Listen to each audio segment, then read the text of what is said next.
6:42 p.m. Last high-speed train. The economy class is suffocating, filled with the scent of rain and desperation. Lucas Meyer, 41, stands tired, holding 8-year-old Emma. An old backpack hangs heavy, containing their last meager belongings. A woman enters, exhausted, searching for rest. The conductor shakes his head. "We're full. Find space elsewhere." Lucas looks at his daughter, then stands up instantly. "You can take our seats." Emma nods without hesitation. The carriage falls silent. Then people look away. No one knows she is Charlotte Duval, a billionaire CEO. In minutes, a quiet decision changes Lucas's life forever. Lucas Meyer was a man defined by the grease on his hands and the love in his heart. At 41, he worked as a railway maintenance technician, a job that required him to walk miles of cold, iron tracks in the dead of night. He was a single father, a role he had embraced with both hands after his wife, Sarah, lost her battle with cancer 6 years ago. Since that day, Lucas had been both father and mother, anchor and sail. Their life was a masterpiece of frugality. They lived in a tiny apartment on the outskirts of Paris, where the wallpaper was peeling, but the air was always filled with the smell of Emma's favorite cocoa. Every euro was counted. Every bus ticket was a calculated expense. Lucas wore the same 3 shirts for 5 years, ensuring Emma always had new shoes for the school term. He taught her one thing above all: kindness, Emma. It doesn't cost a single cent. On this particular evening, they were headed home after a long day in the city. Emma had spent the afternoon at a free museum exhibit, and her small legs were aching. They had managed to snag 2 seats in the crowded economy carriage. Emma's head was already drooping against Lucas's arm, her eyes fluttering shut. Lucas looked down at his daughter's worn-out sneakers. He had promised her a treat today, but the price of the train tickets had risen, and he'd had to choose between a croissant and the ride home. He chose the ride. His own back was screaming. He had spent 10 hours replacing heavy steel bolts on the main line under a drizzling rain. His bones felt like they were made of wet glass, ready to shatter at the slightest pressure. He thought about the overdue electric bill tucked into his pocket. He thought about how the radiator in their apartment had begun to rattle and leak, and how he would likely spend his only night off trying to fix it with duct tape and hope. Life was a relentless series of small battles, and Lucas was losing most of them. Yet as he watched Emma sleep, her breath soft against his rough jacket, he felt a strange sense of wealth. He didn't have much, but he had her. To Lucas, she was the only part of the world that wasn't broken. The carriage smelled of wet raincoats and exhaustion. People were buried in their screens, isolated by their own stresses. A businessman in the seat across from them was barking into a phone about quarterly margins, completely oblivious to the child sleeping inches away from him. This was the modern world, a place where everyone was close enough to touch, yet miles apart in their empathy. Lucas closed his eyes for a second. He could almost hear Sarah's voice. "Lucas, don't let the world make you hard. We might be poor, but we are never cheap with our hearts." He took a deep breath.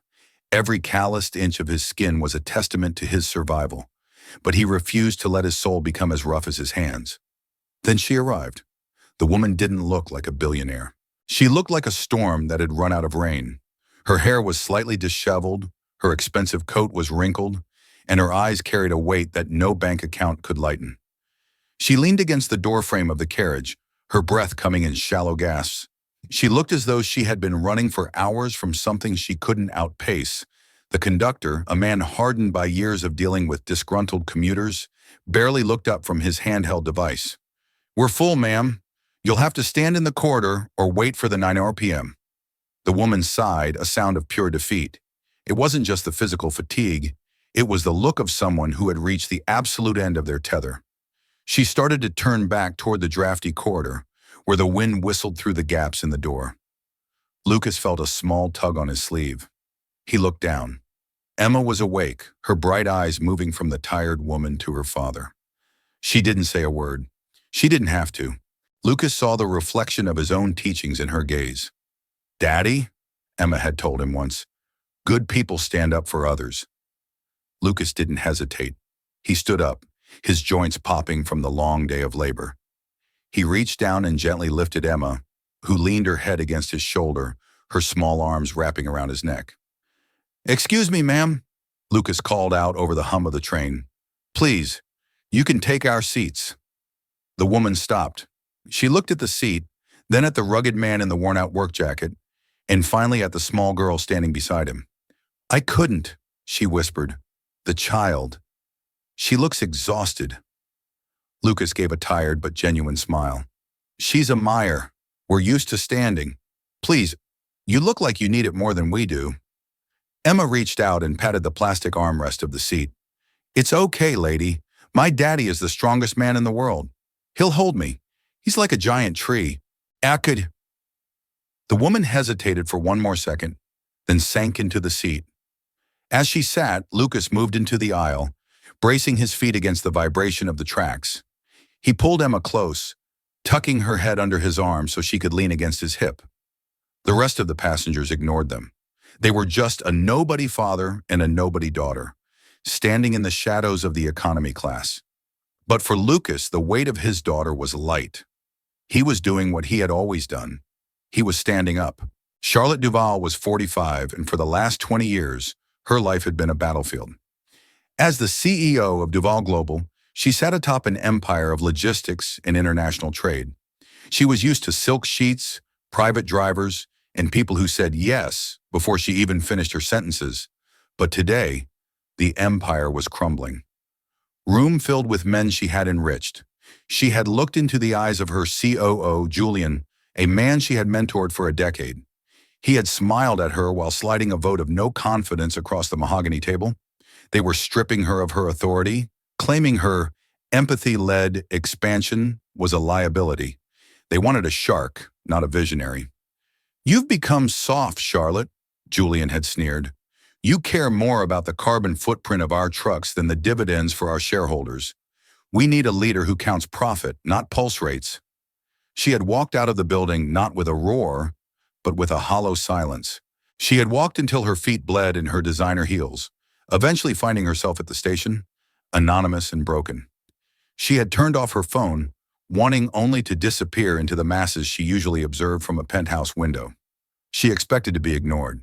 She expected the world to be as cold as the boardroom she occupied. When Lucas offered his seat, Charlotte's first instinct was suspicion. What does he want? A tip? A job? A story for the tabloids? She waited for the ask. She waited for him to recognize her. But it never came. Lucas didn't look at her again. He was focused entirely on the little girl. The train jolted violently as it hit a curve. Lucas's arm tightened around Emma, his boots gripping the floor like iron. He was an anchor in the middle of a moving sea. Charlotte watched them from the corner of her eye. She noticed the frayed cuffs of Lucas's jacket. She saw the way he discreetly checked his watch, a cheap plastic thing with a cracked screen. But she also saw the way he spoke to Emma. He wasn't complaining about the heat or the crowd. He was pointing out the window at the passing lights, making up a story about firefly cities to keep her entertained. "Look, Emma," he whispered. "That big bright light over there? That's where the dream makers live. They stay up all night making sure the world stays colorful." Charlotte felt a lump form in her throat. She lived in one of those bright lights, and her world had become entirely gray. She saw him take a small, crushed apple from his bag and offer it to her, claiming he wasn't hungry when his stomach clearly growled. It was the only food they had for the journey. He didn't eat a single bite, watching his daughter crunch into it with delight. He looked at that half-eaten fruit as if it were a feast, his joy entirely derived from her satisfaction. "Please," Charlotte finally spoke, her voice cracking, "let the child sit on my lap, or take half the seat. I feel terrible. I didn't realize she was so sleepy." Lucas looked down and shook his head gently. "No, thank you. You've had a long day. I can see it in your eyes. Emma is learning a lesson today that is worth more than a comfortable chair." "And what lesson is that?" Charlotte asked, her curiosity overriding her cynicism for the first time in years. "That the world doesn't move because of money or power," Lucas said, his voice low and steady. "It moves because someone decided to be kind when they didn't have to be. If I let her sit now, She might forget what it feels like to help someone in need. I want her to grow up knowing that her strength isn't for herself. It's for people who are tired. Charlotte felt a sharp pang in her chest. For years, she had believed that the world was moved by leverage, by contracts, and by fear. She had surrounded herself with important people who wouldn't give up a glass of water to save a drowning man unless there was a tax write-off involved. She looked at Emma, who was now half asleep while standing, her small hand tucked into her father's pocket. "You don't know who I am, do you?" Charlotte asked. Lucas chuckled softly. "You're a woman who was tired, and now you're a woman who has a seat. That's all I need to know. Names and titles. They don't mean much when the train is moving at 200 kilometers an hour. We're all just passengers." In that moment, Charlotte realized she was the poorest person in the carriage. She had billions in the bank, but she didn't have the peace that this man held in his tired eyes. She had everything except a reason to believe in people. Until now. The train rattled on through the dark French countryside. Charlotte found herself doing something she hadn't done in years. She started a conversation. Not a negotiation, just a talk. She asked Emma about school. She asked about her favorite books. Emma spoke with a filterless honesty that Charlotte found intoxicating. "I like space," Emma said, yawning. "Because in space it doesn't matter if you have a big house or a small house. Everyone looks like a tiny dot of light. My mama's a dot of light now." As Emma spoke, a memory hit Charlotte like a physical blow. She remembered being 8 years old.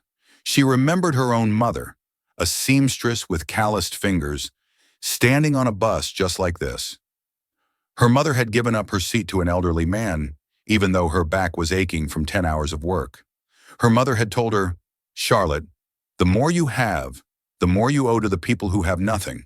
True power isn't in what you own, but in what you can give away." Charlotte had forgotten that version of herself. She had become the person her mother would have been afraid to talk to. She realized that Lucas wasn't just a random stranger. He was a reminder of the humanity she had traded for a corner office. As the train approached a major junction, the doors hissed open.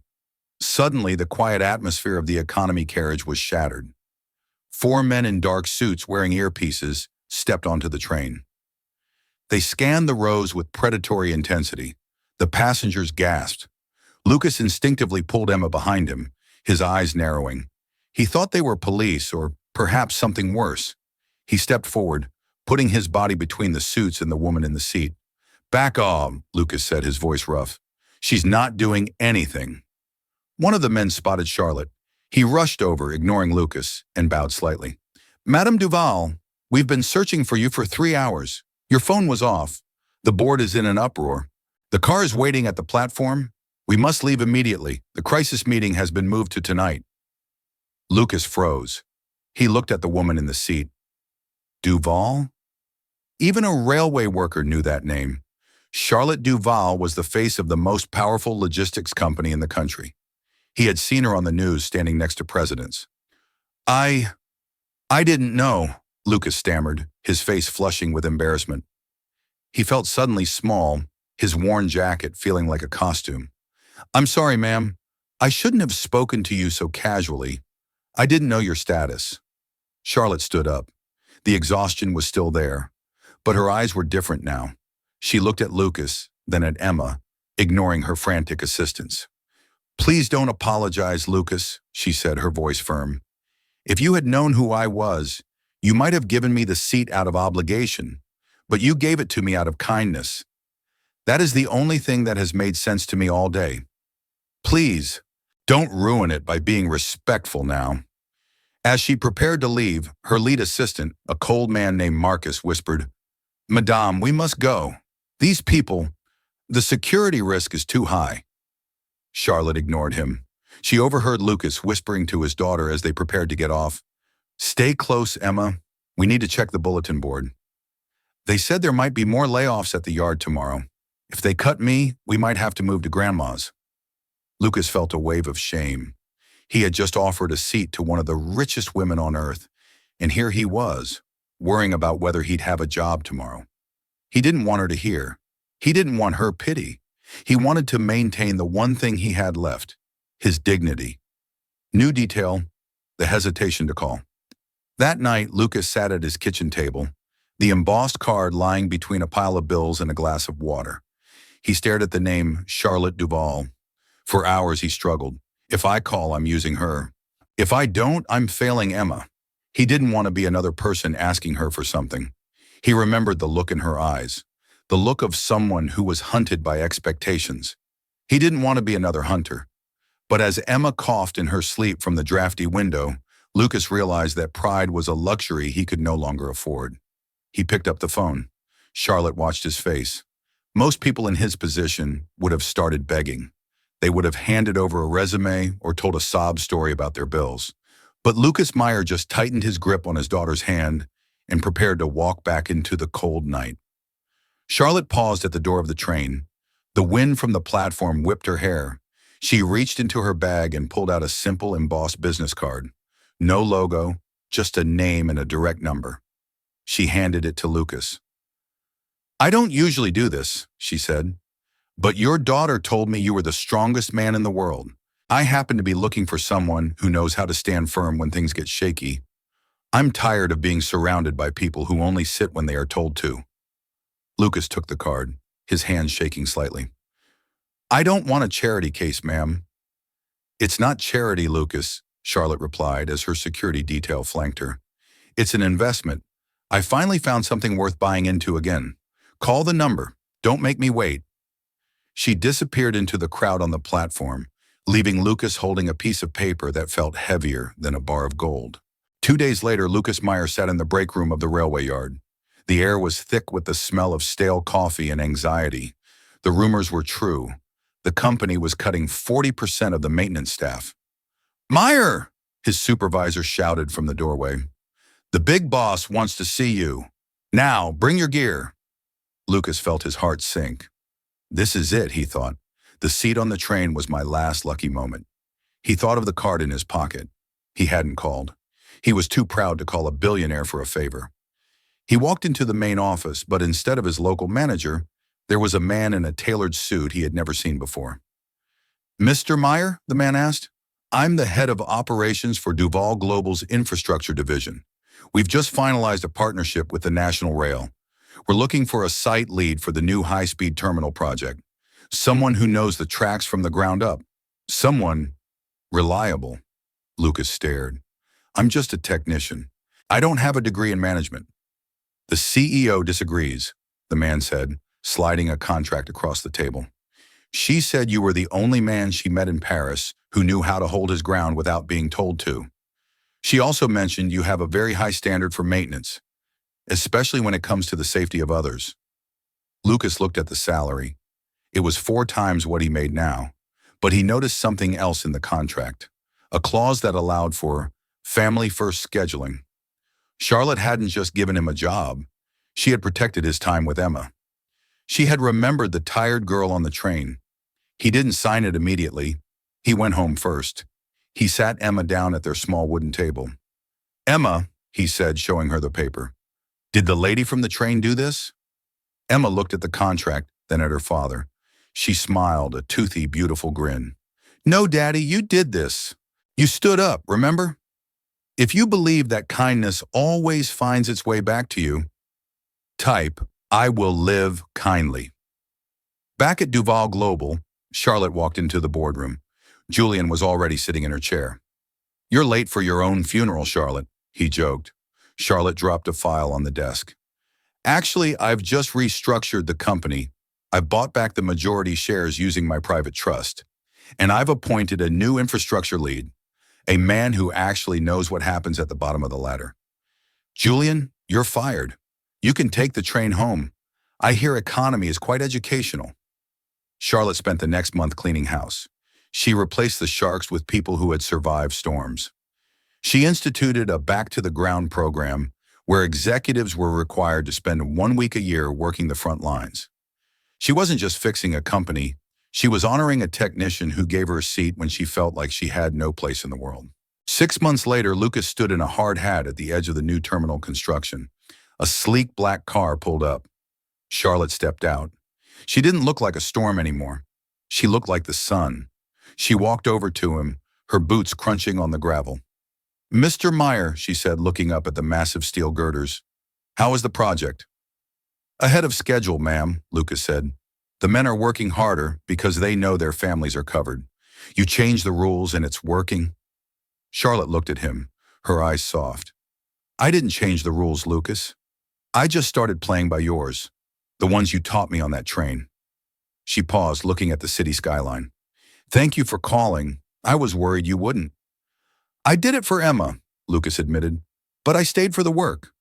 "That's exactly why you're here," she replied. A week later, there was a community meeting regarding the new rail project. Charlotte Duval was there, standing on a podium. Lucas was in the back. Their eyes met across the crowded room. She simply gave a small, almost invisible nod. Lucas nodded back. He didn't need a public thank you. He had a job, he had a future, and most importantly, he still had his seat. Life didn't become a fairy tale overnight. Lucas still worked hard. He still got his hands dirty, but the weight of the world no longer felt like it was crushing his chest. He moved Emma to a better apartment, one with a window that looked out over a small park. They kept the old cocoa mugs, though. Lucas used his first bonus not on a fancy car, but on a scholarship fund at Emma's school for children who lost a parent. The biggest change wasn't in Lucas's bank account. It was in Charlotte Duval's soul. She began to spend her weekends at community centers. She started a foundation that provided scholarships for the children of blue-collar workers. She realized that a company built on greed is a house built on ice. One evening, Charlotte found herself back on that same train line. She wasn't hiding this time. She sat in economy, watching the people. She saw a young man offer his umbrella to an old woman. She saw a teenager help a mother with a stroller. She realized that kindness wasn't rare. It was just quiet. It was the background noise of a world that was trying to be better. She looked at her hands. They were clean, manicured, but they felt stronger than they ever had when she was clenching them into fists at the board table. She had learned that the only thing worth holding on to is the hand of someone who needs help. The final scene. Paris, Gare de Lyon. 1 year later. Lucas and Emma are waiting for a train to visit Sarah's grave for her anniversary. The station is packed. An elderly man, leaning heavily on a cane, enters their carriage. He looks around, but the young men in the front rows are buried in their phones. Emma doesn't wait for her father to speak. She stands up instantly. "You can take my seat, sir," she says, her voice clear and proud. The old man smiles. "Thank you, little angel. You're very kind." Lucas stands up too, offering his hand to steady the man. He looks at Emma, and in her eyes he sees the legacy of a single choice. Voiceover. He gave up a seat. She regained her humanity, and a child learned that kindness is the only thing that truly changes lives. If you believe stories like this deserve to be told, leave a comment and subscribe to NL Touching Stories.